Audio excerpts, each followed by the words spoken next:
కనులేరా కసిరేంతల కలవాలనే కలలేవాలవో కగాలవాటుల అనుకోనిదే అవుతోందిలా మౌనంగా దాగే ప్రేమ మెల్లంగా మాటల్నే మార్చేస్తుందా ఆ వైపు ఇంతే ఉన్నా వద్దంటూ మోమాటం పెట్టేస్తా. అమ్మగారు ఎందుకంత గట్టిగా అరిచావు? మునిగిపోయిందమ్మా, మొత్తం మునిగిపోయింది. ఇదిగో ఇప్పుడు నువ్వు విషయాన్ని క్లియర్ గా చెప్పలేదనుకో జీవితంలో నీకు డైలాగులు ఉండవు. మీ పిల్లలిద్దరికి రాత్రి శోభనం జరగలేదమ్మా.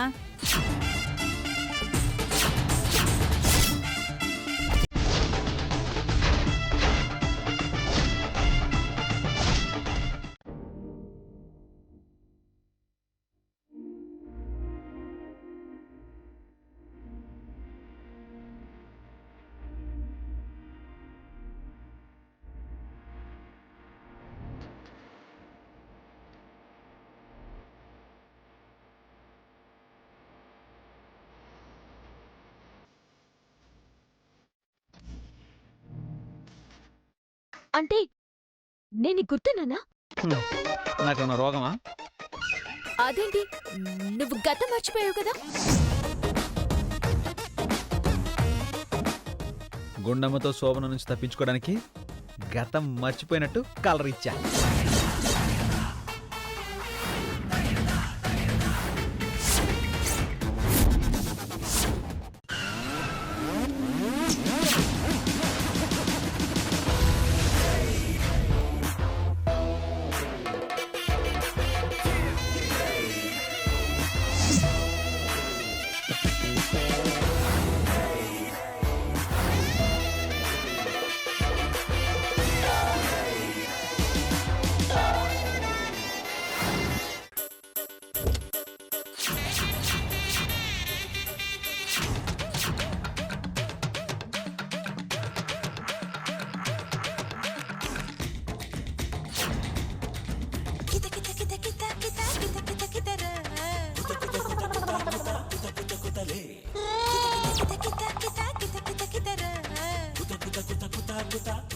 కౌగిళ్ళలో ఎదవాకిళ్ళలో నా కళ్ళనే మూసా చెక్కిళ్ళలో పెద ఒత్తిళ్ళలో నే తుళ్ళుతూ చూసా.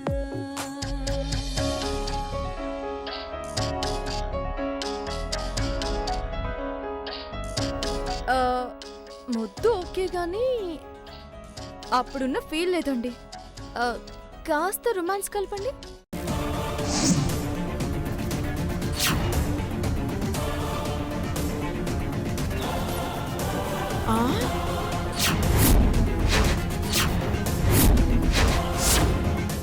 వీడు మన ఇంటికొచ్చి పీఠాధిపతినంటూ ఆడిందంతా నాటకం, అంతా మోసం.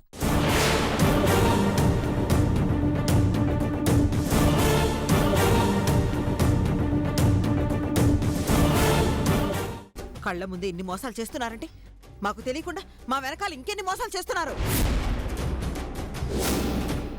మనసులో కుళ్ళు కుతంత్రాలు పెట్టుకుని ఇలా మోసం చేసే వాళ్ళ మధ్య నేను కాపురం చేయలేను. ఇంకందరూ కలిసి ఉండడం అనేది కల్లా.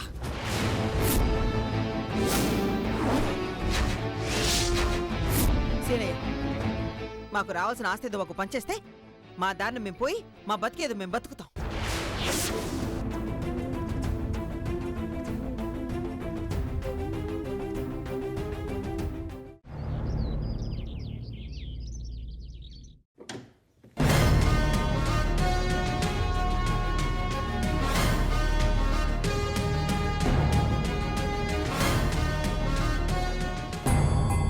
ఈవిడేంటి ఆస్తి పంపకాలని మా అత్త పేల్చిన బాంబుకి గిలగిలా కొట్టుకోవాల్సింది పోయి ఇంత సంతోషంగా కనిపిస్తుంది.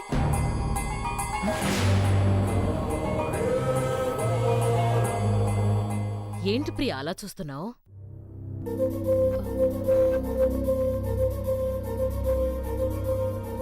రాత్రి ఇంట్లో అంత గొడవ జరిగింది, మా అత్త కేకలేసింది, ఆస్తి పంపకాల వరకు వచ్చేసింది. ఇన్ని జరిగితే అసలు ఏమాత్రం ఫీలింగ్ లేకుండా మీలో మీరే నవ్వేసుకుంటూ కనిపిస్తుంటేను. నవ్వు కూడా ఫీలింగే కదా. అంటే ఇంత హ్యాపీ ఫీలింగ్ ఏంటా అని. ముందు మా ఆయన మోసం చేశాడని తెలిసి నాకు కోపం వచ్చింది. ఆ తర్వాత మీ అత్త నాకొక అవకాశం ఇచ్చింది. మా అత్త ఆస్తి పంపకాలు అనే అవకాశం. ఆస్తి పంపకాలు జరిగితే మీకొచ్చే లాభం ఏంటి? అధికారం. నేనొకప్పుడు ఈ ఇంటి కోడలికి అడుగుపెట్టినప్పుడు మా అత్త పెత్తనం చెలాయించింది. అది చచ్చిందనుకుంటే పెద్ద కోడల్ని అన్న బోర్డు పెట్టుకుని తాళాల్ని తన గుప్పెట్లో పెట్టుకుని మీ అత్త పెత్తనం చెలాయించడం మొదలుపెట్టింది. మా ఆయన మాటకి ఎదురు చెప్పలేక ఇంతకాలం మీ తింగరి అత్త చేష్టల్ని ఎత్తిపొడుపు మాటల్ని భరించాను. ఇప్పుడు విడిపోతే ఎవరింటికి వాళ్లే పెద్ద. పెద్ద కోడల్ని అని నా మీద పెత్తనం చెలాయించే అవకాశం లేదు కదా. నా విషయాల్లో వేలు పెట్టే అవకాశం ఉండదు కదా. మీ చిరునవ్వు వెనకాల ఇంత కదుందా? మరి ఎలాగూ మీ అత్తకి మీ ఆయనకి అంత దమ్ము లేదు.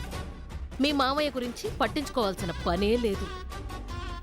చదువుకున్న దానివి, తెలివైన దానివి, అటుపక్క నువ్వే గనుక ఆస్తి పంచుకుంటే అటు సైడు అధికారం నీకే వస్తుంది.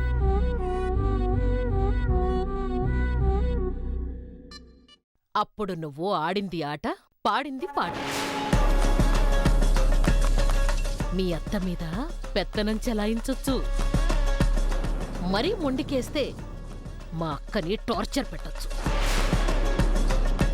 అందర్నీ నీ గుప్పెట్లో పెట్టుకుంటే మా అత్తని ఒక ఆట ఆడి అది ఆ రోజు కోడల్ని నేనైనా వంశపారపర్యంగా వచ్చిన హారాన్ని ఆ గీత మెళ్ళో వేసింది. మన పక్షాన ధర్మం న్యాయం ఉన్నాయి. వాళ్ళ ఆటలు సాగవు. 10 నిమిషాల్లో దాని ఆట కట్టిస్తాం. మీరేం కంగారు పడకండి. ఏం చేస్తారే? ఆ నాటకాల మరిది సడన్ గా ఇలా ఎలా మారిందో తెలుసుకోవాలి. ఎలా వైదేహి?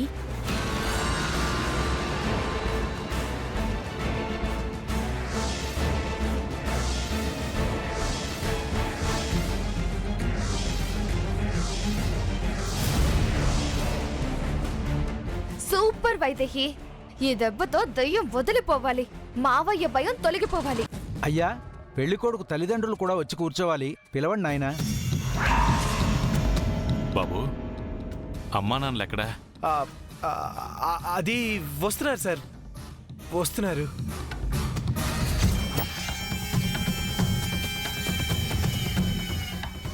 బాబు, అమ్మా నాన్నలు రావాలి. వచ్చేస్తున్నారండి.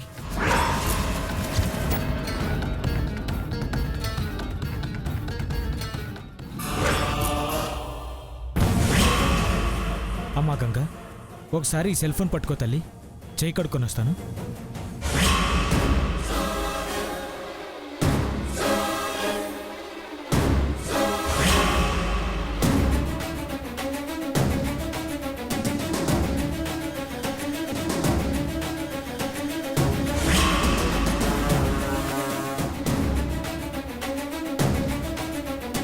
గురువుగారు ఏమైపోయినారు? ఫోన్ నాకనే మర్చిపోయినారు. అయ్యో, ఎట్టకైనా సరే నేను ఈ ఫోన్ని ఆయనకి తిరిగి ఇయ్యాలా. మీరు కొట్టినా తిట్టినా చిత్రహింసలు పెట్టినా సరే భరిస్తూ ఇక్కడే పడుంటాను. కానీ మధు గారిని మాత్రం వదిలిపెట్టి వెళ్ళను.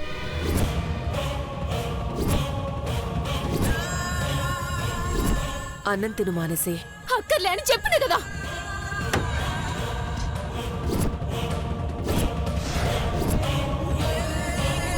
దేవుడు నన్ను తీసుకెళ్ళిపోతున్నాడు.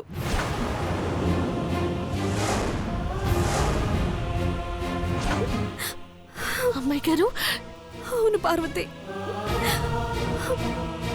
నా కోసం మహి చాలా త్యాగం చేశాడు. ఇందుకేనా చంద్రముఖి సినబాబు గారి పెళ్లి చేయాలనుకున్నారు? అవును.